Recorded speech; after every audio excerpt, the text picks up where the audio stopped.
What's up, everybody? It's your boy Volt, a BSN student from BSN 1. I'm nobody special, I'm just some ordinary BSN, just trying to pass like everyone else. I just wanted to talk about arterial blood gases. They are not going anywhere. You dealt with them earlier in MedSurg, and you will deal with them in the final stages of MedSurg. At this time, especially when you're hanging IVs and dealing with people's fluid and electrolyte levels as well as their anything that can affect their pH balance. This stuff is life, and now that you're learning to hang IVs and give people medications, you are expected to be able to interpret labs and understand what is going on according to their, I believe it is called a basic metabolic panel, where I think it's called a BMP. Don't quote me on that. Is it a BMP? Let's find out. Yeah, it's a basic metabolic panel, and it talks about your potassium and your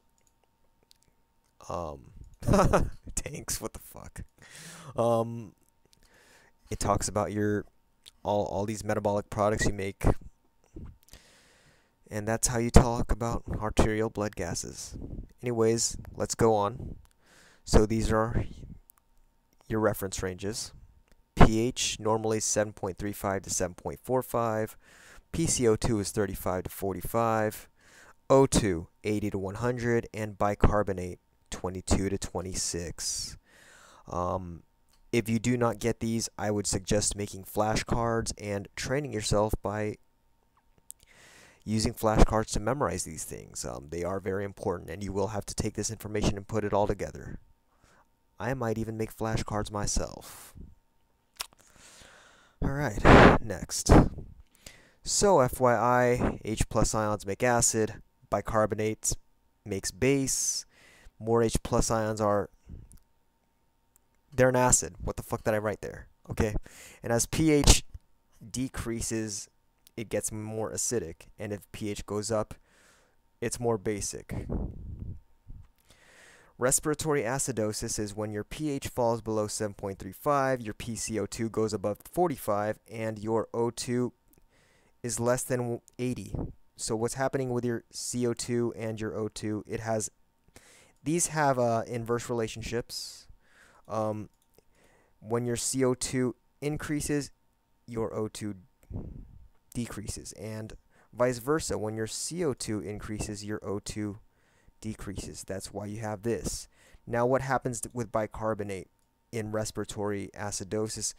Bicarbonate is a type of compensation mechanism. If there is no compensation present, you're going to have normal ranges. But in order to compensate, your kidneys will make more bicarbonate, and that is why this will be above 26. That means your kidneys are compensating. Next, you got pH of 7.45 in respiratory alkalosis. CO2 will be less than 35 millimeters of mercury, exhaling the shit out of yourself and hyperventilating. So your PO2, it's going to be greater than 100 millimeters of mercury, because as CO2 goes down, O2 goes up. So bicarbonate is going to be your compensatory mechanism. It is normal if there is no compensation present. It will be less than 22 if it is compensated for by the kidneys. So what is happening here is your kidneys are getting rid of bicarbonate in order to compensate for this excess CO2 that is causing respiratory alkalosis. So your kidneys are making a conscious effort to make a more acidic environment. Metabolic acidosis. Now your pH is less than 7.35. Outcome, you are acidotic. PCO2, this is your compensatory mechanism. It's going to be normal if you're uncompensated, and it's going to be less than 35 if your lungs are attempting to compensate. Your O2 is going to be normal, and your bicarb is going to be going down and that is what's causing you to become acidotic. Metabolic alkalosis. Your pH is greater than 7.45. CO2, which is going to be your compensatory mechanism, is going to be normal if uncompensated. What the fuck did I type there? If uncompensated, it's going to be normal. And it's going to increase above 45 with compensation. PO2 stays the same, and bicarbonate is going to be greater than 26 milliequivalents per liter. Your bicarbonate is going up, and that is causing you to get alkalotic.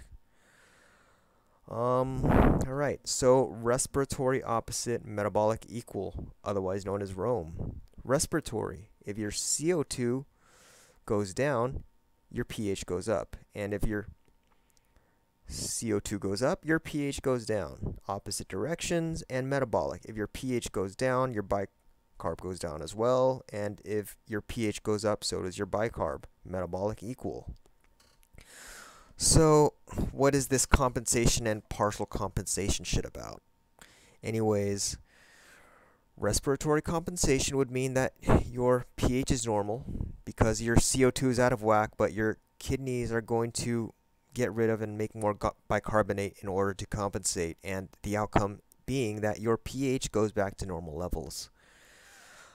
Partial respiratory compensation means that your kidneys are at least trying to do something, but the pH is still out of normal ranges. So vice versa, there's metabolic compensation. The pH could be normal, and the bicarbonate could be too low or too high, and the CO2 can increase or decrease to make compensation and regulate the overall pH. If the pH is normal, this is considered compensated, but if the lungs try but the pH is still out of normal ranges, this is considered a partial compensation. So I'm going to make an analogy so you can understand the idea of compensation and partial compensation. So in school, we have normal parameters. Our grade is safe as long as we are anywhere in between 75 to 100%.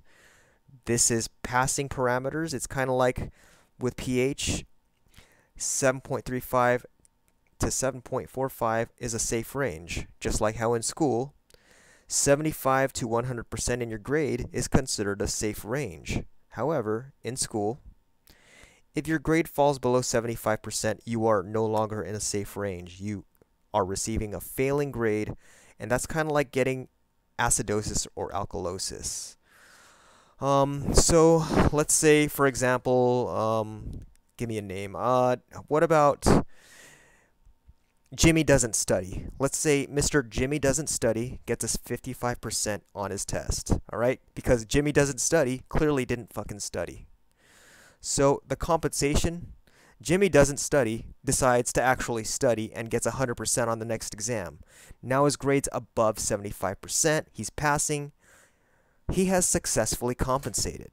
Now, partial compensation. So in this scenario, Jimmy doesn't study, gets a 55%, but he tries to study. Jimmy doesn't study, actually tries to study, and he does a little better on this exam, but his grade goes up, just not high enough. He gets a 73%. It is below 75%.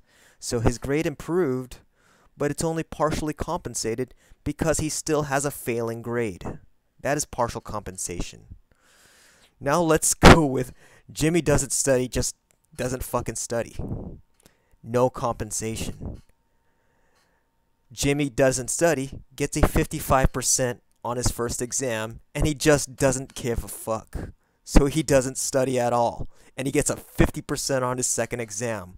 That is uncompensated. He just doesn't care.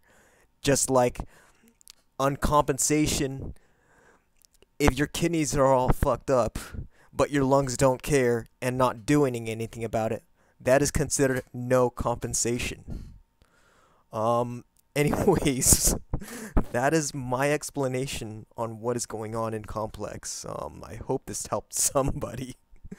I just like hearing myself talk. I just made a quick PowerPoint, which I had a few typos on, but listen to what I said, not to what I wrote, and that's pretty much on point.